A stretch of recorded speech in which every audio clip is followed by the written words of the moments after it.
In today's video, I'm going to teach you how to change the signing order after sending in DocuSign. If you need to update who signs first, second, or later in a DocuSign envelope, this process is fairly simple once you know where to look. I'll walk you through it clearly so you can make the change and confirm the new signing flow before moving on. Start by going to DocuSign. From the main home screen, head over to the Agreements section.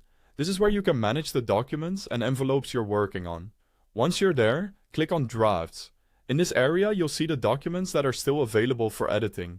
Find the draft document or envelope that needs its signing order updated, then select it and click Continue. After that, the document page will load. This is the preparation screen where you can manage recipients and make adjustments before continuing the sending process. On this page, click the Add Recipients tab. Here, you'll be able to see the current list of recipients. At this stage, you may notice that there isn't a signing order set yet. That means recipients may currently be configured to receive the document without a specific sequence.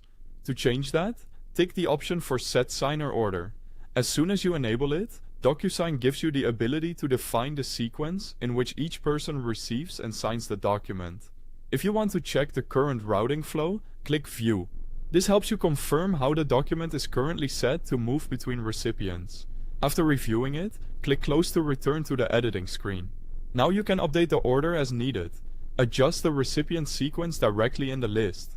As you make those changes, you'll notice that the order updates in real time, which makes it easier to confirm everything is being arranged correctly. Once you've finished, take a moment to review the setup. It's always a good idea to double-check the routing before you continue, especially if the signing order is important for approvals or compliance. To verify the updated flow, click View again and confirm that the recipients are now arranged in the correct sequence. When you're done reviewing, click Close. At this point, you're all set. You can proceed by clicking Next if you're ready to continue, or save it for later if you still need to make additional changes before sending. And that's it. That's how to change the signing order in DocuSign. Thanks for watching, and I hope this helped you update your document workflow quickly and confidently.